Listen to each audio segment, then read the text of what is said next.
Hey, come see us in Ashland, Virginia, Athens, Georgia, Irvine, California, and Ontario, California. Go to jimmydore.com for a link for those tickets. Hey, this is Jimmy. Who's this? Hi, Jimmy. This is Senator Mitt Romney of the great state of Utah, home of the Utah Jazz. The basketball team, that is, not the rather scattered, frenetic musical form that I never fully trusted. Yeah, okay, Senator. How you doing? Jimmy, I'm feeling invigorated. I recently had a sit-down with Secretary of State Antony Blinken at the McCain Institute's 2024 Sedona Forum in Sedona, Arizona. Jimmy, his name is Anthony, not Anthony. I know. I know. That always throws me for a loop when people do that. Although the nickname Tony makes much more sense coming from Anthony than Anthony. Yep. But yet I would be very distraught if I were asked to call someone phony.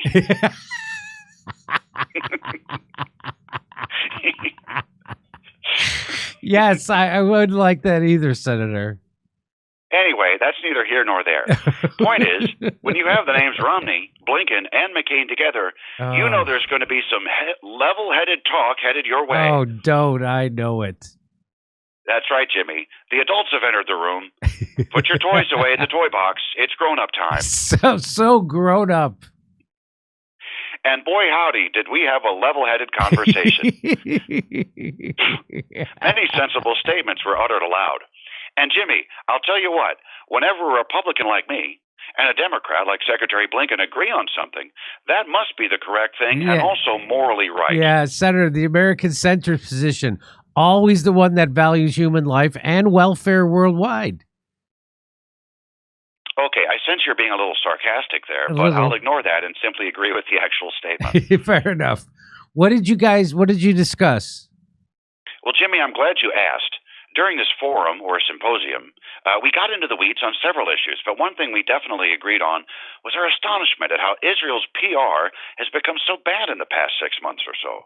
I think I have some ideas as to why. Oh, is that so? I'd be interested to hear.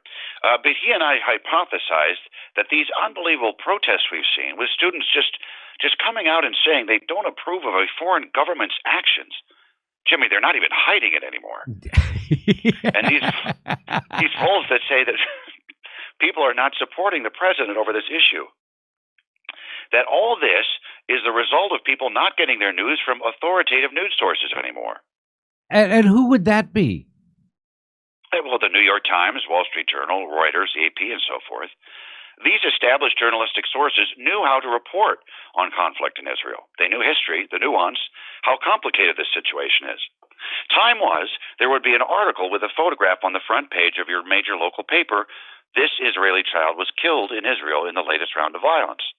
The entire article would be both news story and obituary.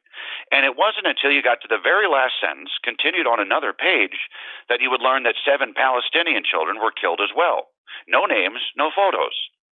That's how you're supposed to report on these matters. All right, Senator. That is bias. Can't you see that? That is exactly what bias is. No. That's just the proper way to view this conflict. What you see now is anti-Israel bias in the media. There's no such thing as pro-Israel bias. That's just the correct thing. Yeah. The general public read newspaper articles like that I just mentioned and got conditioned to understand that the Israelis were the more important people. My God. But now you have social media and online videos where people can just upload images of what is actually happening. Just regular Palestinian people. Who are they to report the news? It's madness. Videos about Gaza from Gaza is the news, Senator. It's literally what is happening. But unlike sober-minded articles in the Wall Street Journal, these videos lack context. Yeah. And the average viewer gets misled. Sure, you see the bodies of dead children blown apart by indiscriminate bombing, but have you heard of the Balfour Declaration of 1917? Okay, you've seen a harrowing video of a dust-covered toddler who is now the last member of her own extended family. But what can you tell me about the 6 Days War? The sound of this wailing mother who lost all her children may haunt you forever, but you might want to bone up on the Oslo Accords before jumping to any conclusions. Well, this is just how people get their news now, sir. We don't need these gatekeepers anymore who do nothing but obfuscate. The people of the world can see the truth now firsthand. What could you possibly do about that? We're going to ban TikTok. Yeah. As I told Secretary Blinken, this very issue is one of our motivations to get rid of that platform. Yep.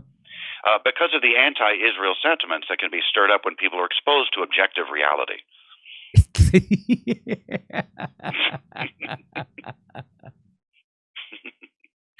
You got to get rid of TikTok because of the anti-Israeli sentiments that can be stirred up when people are exposed to objective reality. Yeah, better to talking sense. Better to curtail free speech than to let our favorite foreign power receive any scrutiny. Again, I know you're being sarcastic, but I agree. So we tamp down the anti-Israel rhetoric, root out these outside agitators, and we may have a chance of getting the situation under control.